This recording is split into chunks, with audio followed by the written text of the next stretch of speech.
మనిషి నవ్వే క్షణాలు నిజాలు కాకపోవచ్చు, కానీ ఏడ్చే క్షణాలు మాత్రం ఖచ్చితంగా నిజాలే. పెళ్ళైన తర్వాత ఒక మగాడిని పెళ్ళైన తర్వాత భార్య మాటనే వింటున్నాడు, తల్లిని దూరం పెడుతున్నాడు, తల్లిని అస్సలు పట్టించుకోవడం లేదు, తల్లి మాటని లెక్క చేయడం లేదు అని అంటారు. అలా ఉన్నారు కొంతమంది. కానీ మరికొందరు ఎలా ఉన్నారంటే, పెళ్ళైన తరువాత తన భార్యను పట్టించుకోకుండా, తన భార్య మాట లెక్క చేయకుండా, కేవలం తల్లి మాటలే వింటూ తల్లి బాటలోనే నడిచే కొడుకులు ఎంతోమంది ఉన్నారు. ప్రేమంటే ఒక తప్పుకే వదిలేసి వెళ్ళిపోవడం కాదు, 100 తప్పులు ఉన్నా సరిచేసి తోడుగా నిలబడడం. అవునా కదా? గతం మీద కోపం లేదు, భవిష్యత్తు మీద ఆశ లేదు, వర్తమానం మీద ఆలోచన లేదు, అసలు జీవితం అంటేనే దిగులు లేదు. ఏదో బ్రతుకుతున్నానంతే, బ్రతుకుతూ ఉన్నాను అంతే. దేవుడు కనపడితే నేనొక్కటే అడుగుతా, ఏంటంటే వచ్చే జన్మంటూ ఉంటే నన్ను మళ్ళీ పుట్టించకు అని. ఎందుకంటే ఐ హేట్ మై లైఫ్. నా జీవితం నాకే నచ్చట్లేదు. కూడు గుడ్డ సక్రమంగా లేని సందర్భాల్లో కూడా మనిషి తనకు ఉన్న దాంట్లోనే చాలా ప్రశాంతంగా జీవించేవాడు. నేడు సకల సౌకర్యాలు అందుబాటులో ఉన్న మనిషికి మానసిక ప్రశాంతత అనేది కరువైపోయింది. కారణం ఆశ, ఈర్ష, ఎదుటి వారిని చూసి ఓర్వలేనితనం.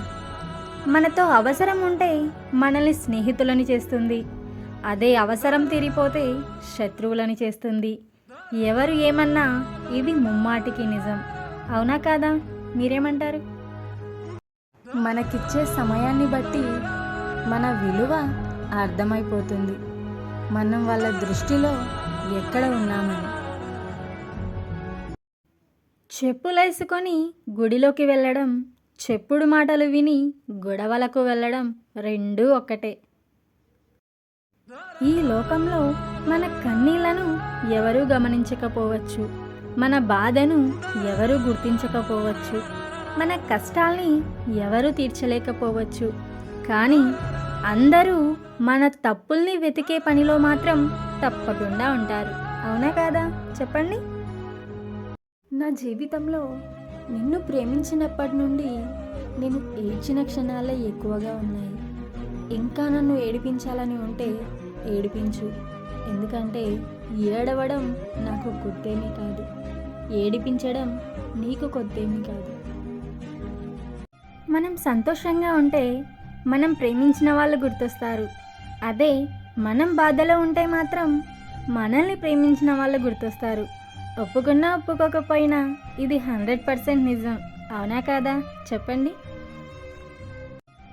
చెయ్యి కొట్టే దెబ్బ చంపని మాత్రమే తాకుతుంది, కానీ మాట కొట్టే దెబ్బ మనసుని తాకుతుంది. నా జీవితంలో ఇది నాది అనుకున్న ప్రతిదీ నా నుండి దూరంగానే వెళ్ళిపోతుంది. సొంతం కాదని తెలుసు, వదులుకోలేను. మోసం చేశావని తెలుసు, మర్చిపోలేను. విలువ లేదని తెలుసు, మౌనంగా ఉండలేను. తిరిగి రావని తెలుసు, ఎదురు చూడకుండా ఉండలేకపోతున్నాను. ఇదేనేమో నిజమైన ప్రేమ అంటే.